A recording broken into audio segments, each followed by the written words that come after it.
Olá, meu nome é Marcos, estou aqui com o Daniel, somos da Irresistível Graça e Teologia, e hoje nós estaremos falando sobre maturidade espiritual. Esse tema já abordado pelo Daniel em outro vídeo, e agora tem as perguntas que vamos fazer para o Daniel. Vamos lá, Daniel?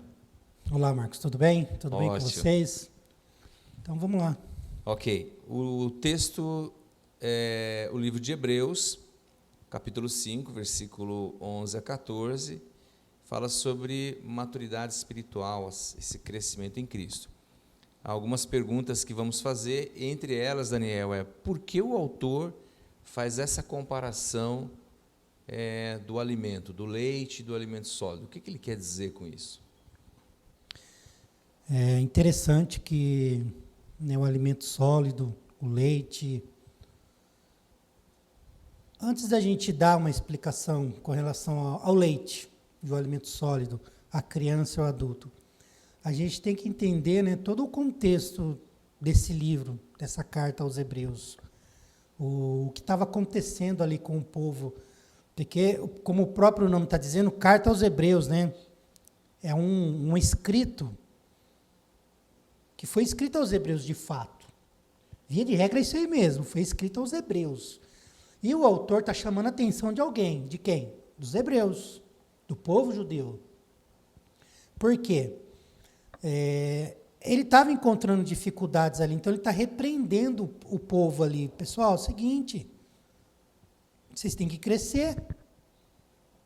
Vocês não podem ficar nesse velho rudimento.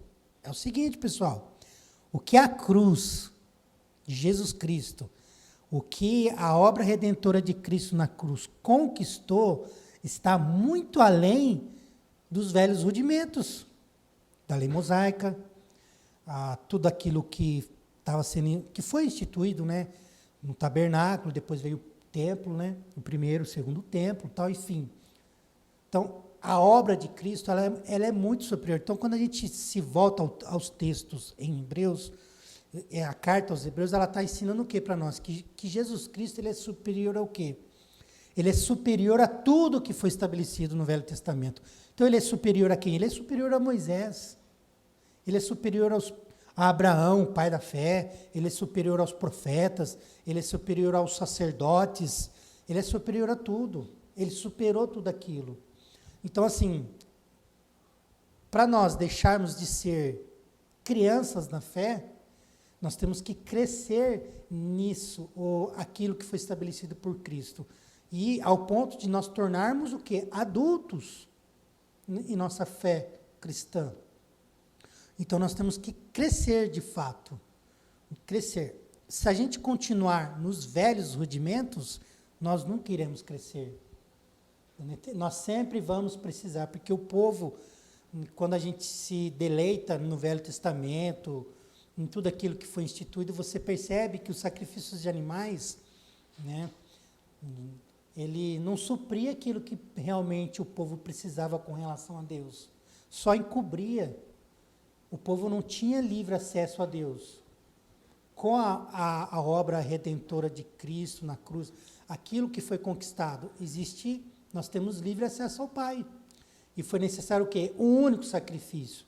Acabou com o resto, acabou com tudo. Então, nós queremos crescer na nossa fé?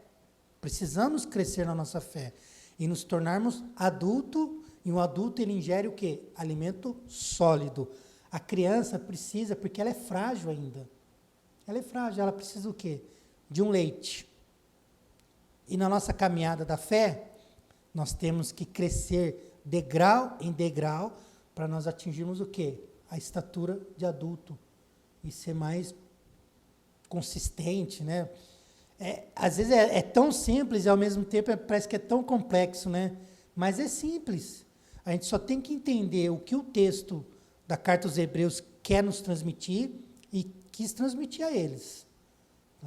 Então, pessoal, daqui para em diante, olhe para Cristo, olhe para aquilo que foi conquistado, que é infinitamente maior do que foi estabelecido lá atrás. Amém. Olhando para esse texto, O autor ele é bem claro. Essa linguagem nos dias de hoje.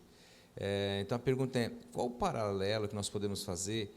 O que o autor quer dizer quanto à aplicação desse texto nos dias de hoje? Eu gosto, é interessante quando a gente estuda a palavra de Deus, o texto bíblico, né? A gente tem que ter sempre o cuidado que tem coisas que ela tem uma aplicação, tem coisas que não. Temos que contextualizar, né? Mas esse texto em si, esses poucos versículos aí, ele está tratando de maturidade espiritual. E dá para a gente fazer uma correlação perfeita aqui nos nossos dias. Maturidade, nós não temos que atingir uma maturidade.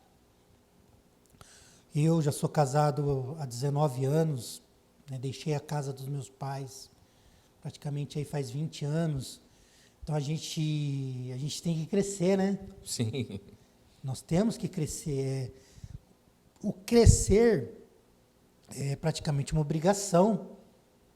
Cortar o cordão umbilical e crescer. E a nossa vida com Deus, é necessário que nós cresçamos, né? Temos que crescer. Temos que crescer. Então, atingir uma maturidade também é uma obrigação.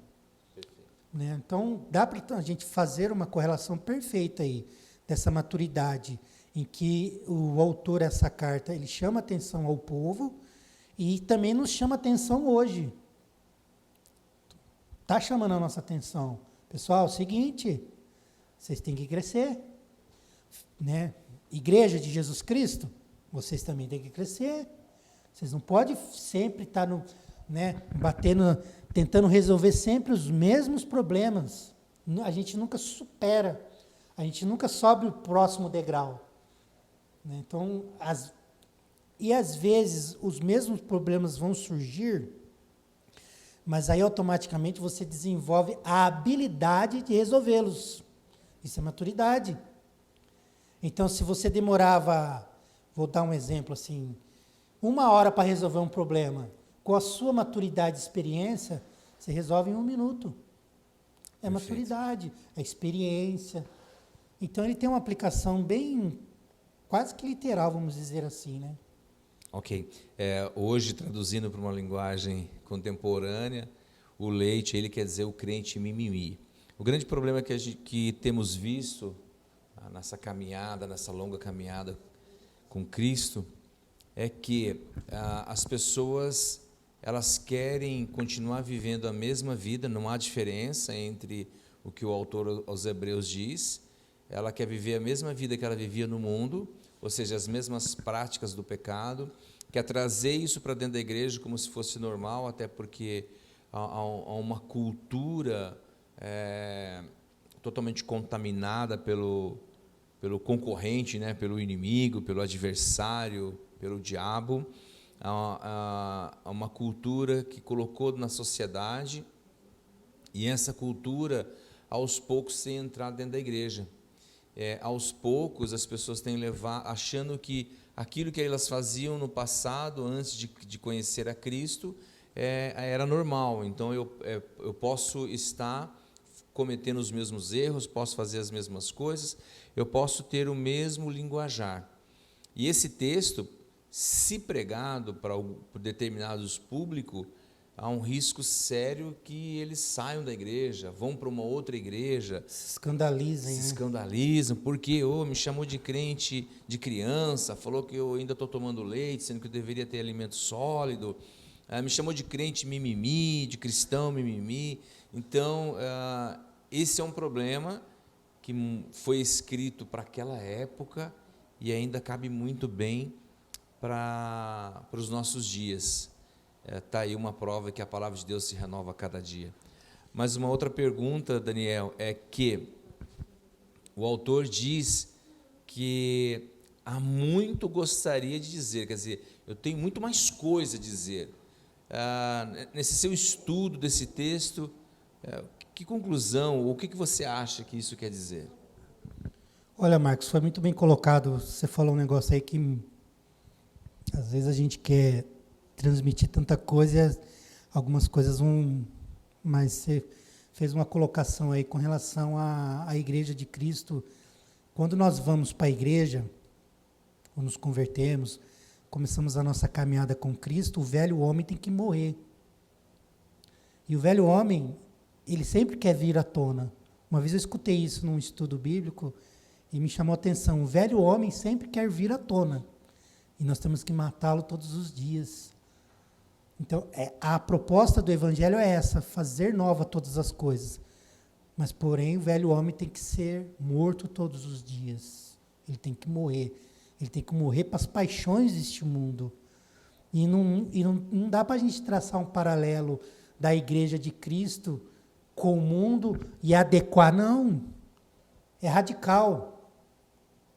O Evangelho de Cristo ele é radical e ele nos confronta. Se o Evangelho não nos confrontar, tem alguma coisa errada. E o que você falou, essa pergunta aí, né, ele está se referindo. Se a gente voltar aqui no texto, tá, deixa eu pegar essa Bíblia aqui. Cristo supera a antiga aliança. Se a gente voltar no texto aqui, a gente vai estar vendo e lendo, né? Se a gente for retornando, que Jesus Cristo é o grande sumo sacerdote. E o sacerdócio de Jesus Cristo, ele não é da linhagem de Araão, é da linhagem de Melquisedeque. E Melquisedeque, Abraão, o pai da fé, ele ofereceu sacrifício e ofertas e entregou a Melquisedeque. Tem um contexto ali, que eu não vou entrar nesse detalhe, que ele é bem complexo.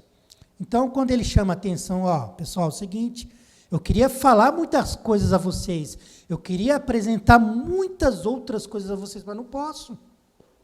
Não posso, sabe por que eu não posso? Porque eu estou tendo que ensinar a vocês os princípios básicos e elementares, vamos pôr lá da lei judaica, ou dos ensinamentos de Cristo, coisas básicas eu estou tendo que ensinar a vocês. Como que eu vou ensinar coisas grandiosas? Como que eu vou revelar a vocês coisas que ainda está em oculto ainda, que Deus quer revelar, mas eu não posso. Porque ainda estou tendo que ensinar coisas básicas a vocês. Ensinamentos básicos deixados pelo nosso Mestre Jesus. Coisas que ainda, né, com relação ao judaísmo, que deveria ser superado, ou até algumas coisas que do Velho Testamento tem algumas aplicações, tem textos proféticos, ou qualquer coisa. Não, mas eu tenho que ensinar coisas básicas a vocês. Eu não posso revelar tudo. Por quê? Porque vocês não cresceram. Vocês não se tornaram pessoas maduras.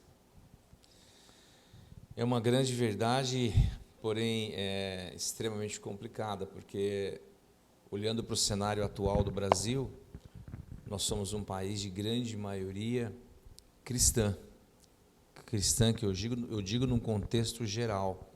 No entanto, sendo a maioria, o nosso posicionamento, a nossa cultura como cristão, deveríamos ter um país totalmente diferente.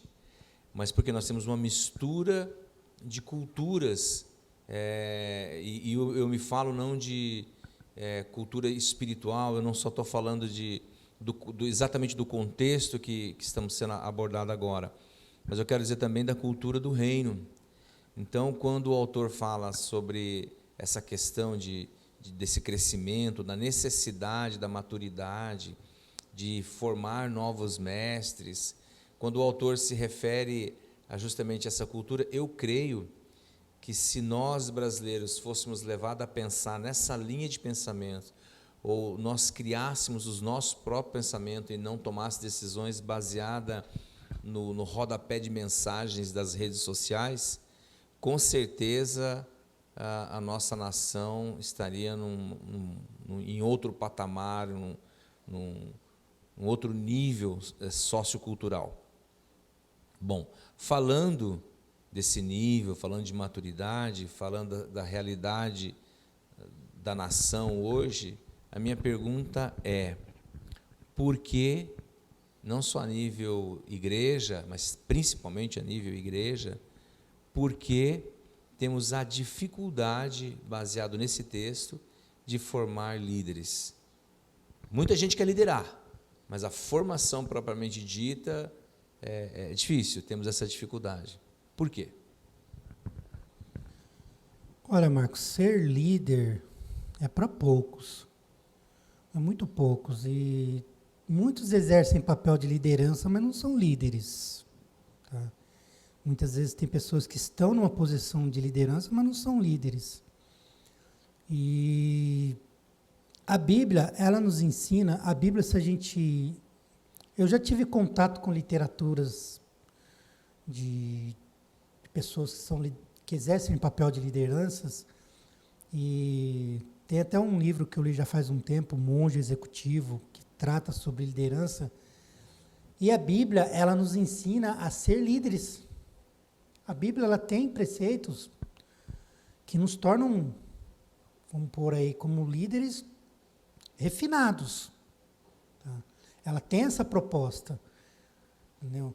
Mas eu vejo assim que a dificuldade de formar esses líderes é porque as pessoas têm dificuldades em aprender.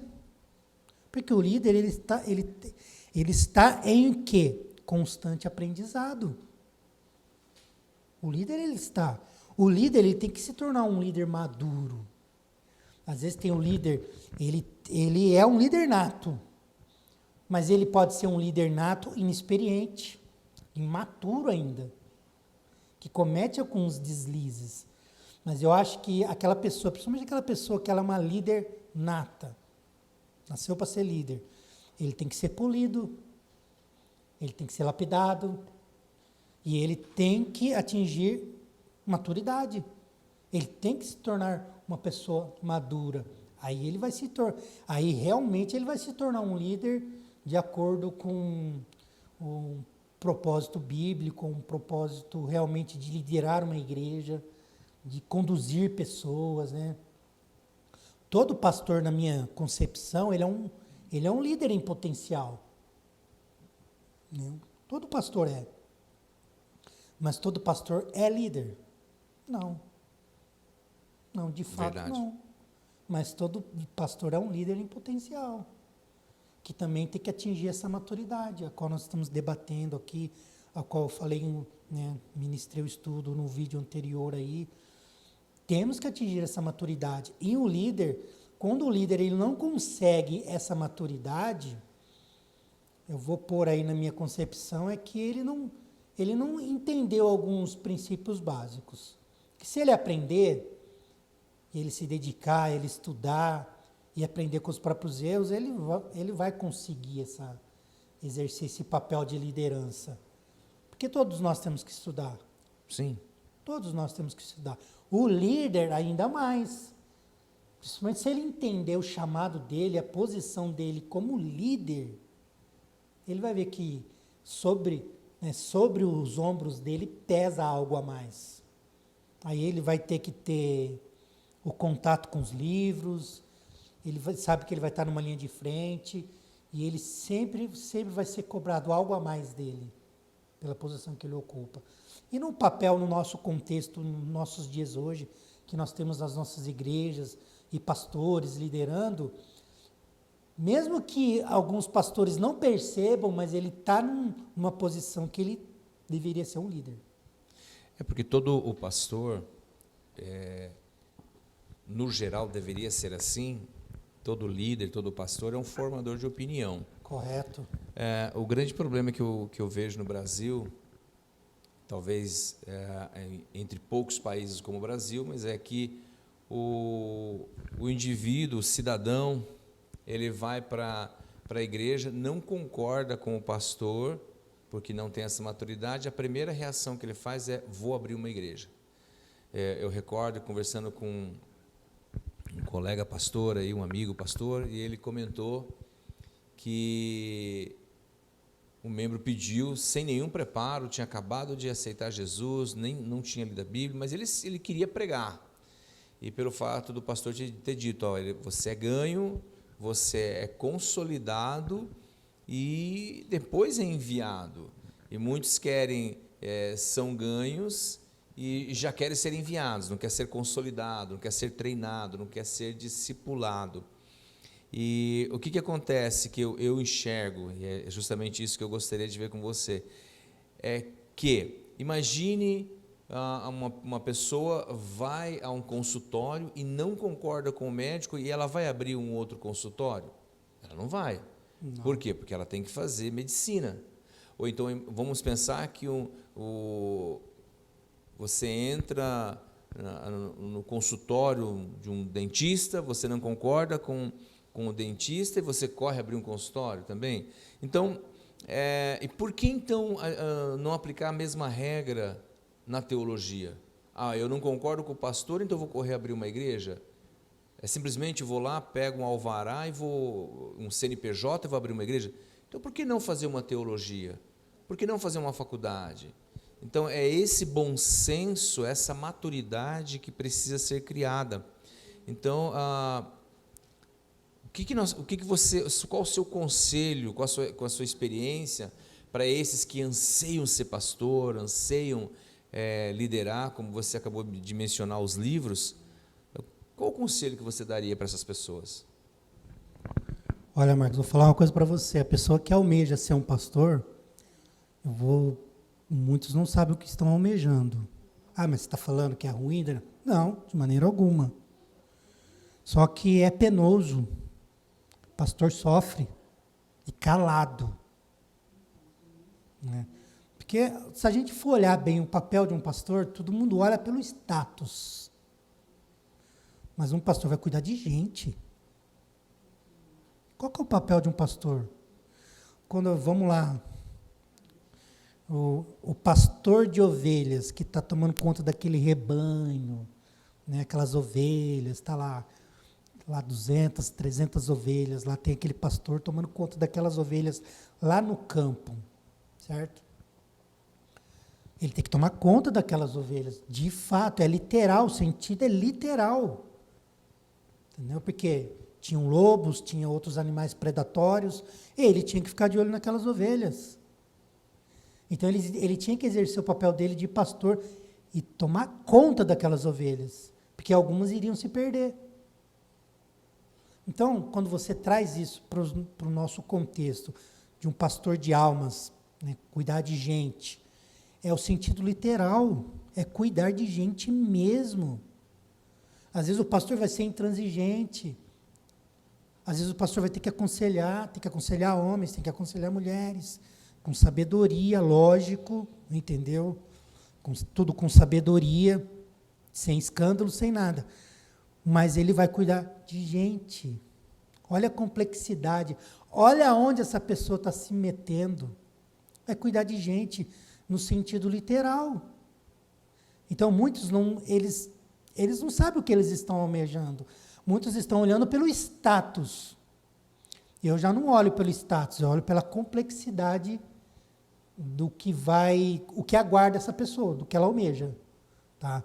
A complexidade que é de tomar conta de gente, de pessoas doentes no corpo, na alma, com N tipos de problema. E o pastor, ele tem que ser o quê?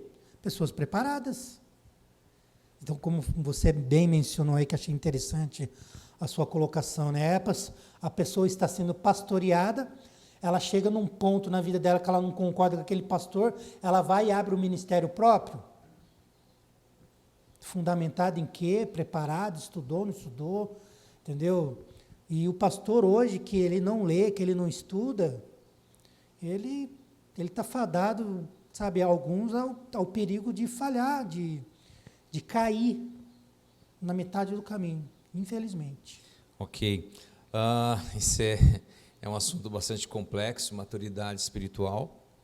E uma última pergunta, porque, veja bem, essa é a grande dificuldade. Você leva 3, 4 anos fazendo teologia, assim como você faz 5 anos fazendo engenharia, e quanto mais você estuda, mais você aprende, mais você chega à conclusão que não sabe nada. Há uma necessidade gigantesca de estar aprendendo a palavra de Deus diariamente. Um exemplo muito clássico que eu gostaria de falar é que o brasileiro ou os líderes evangélicos são os que mais cometem plágio. Por quê? Assistem mensagens, não estou dizendo que isso não deva fazer, eu pelo menos assisto muitas mensagens de muitos pastores, e também não estou dizendo que você não deva usar as mensagens dele nas suas, você pode incorporar sim, mas cite eles. Eu tenho visto muitos líderes, novos líderes, indo nas redes sociais, assistindo mensagens e sobe no púlpito e falam que aquela mensagem é dele. Eu tive uma revelação, eu tive isso, eu tive aquilo, e a mensagem é dele, onde na verdade a mensagem não é dele. A mensagem é de um pastor que escreveu e publicou essa mensagem no YouTube, escreveu um livro. Então, eu não estou dizendo isso, estou dizendo você pode sim, mas cite o dono da mensagem. Falem, essa mensagem e esse texto aqui é da mensagem do pastor fulano de tal. Você não está cometendo plágio. E esse é um grande erro que acontece. Então, muita gente quer liderar, muita gente acha bonito estar no púlpito pregando, e quando tem a oportunidade de pregar, simplesmente vai numa das redes sociais, escolhe uma mensagem e vai lá e prega. Não é bem isso. Então, qual a solução para suprir essa dificuldade de formar esses líderes embasado na palavra, com maturidade espiritual e, acima de tudo, né, com o conhecimento, que é um preço alto a ser pago, que é a busca do conhecimento da palavra de Deus? Qual a solução para suprir essa dificuldade? Dentro dessa pergunta, você também já deu alguns pontos de resposta. Eu resumo a uma palavra só: estudar. Estudar. Aí, para a gente suprir tudo isso, eu falo da minha vida, a experiência, a minha vida, a minha carreira na fé já são 25 anos já.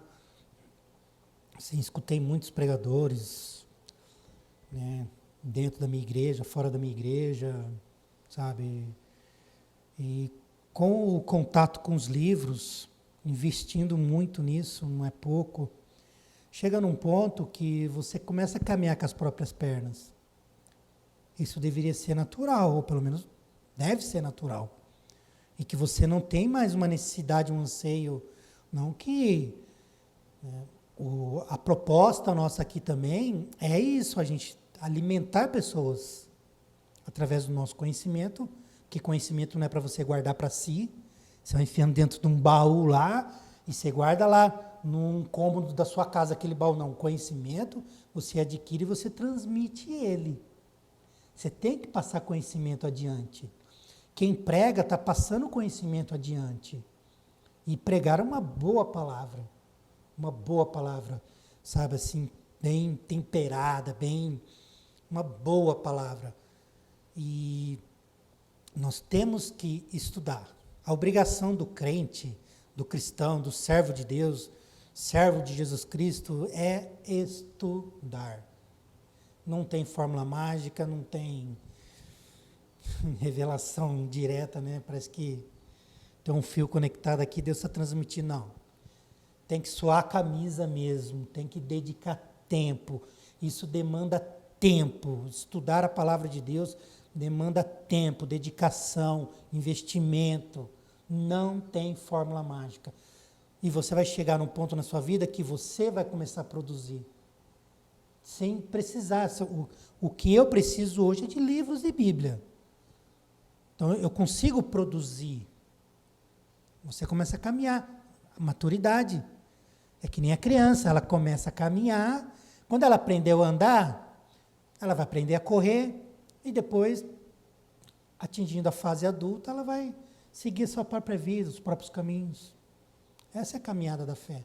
E com relação a essa última pergunta aí, é isso aí. Eu resumo em uma coisa só: estudar. Não tem como. Amém.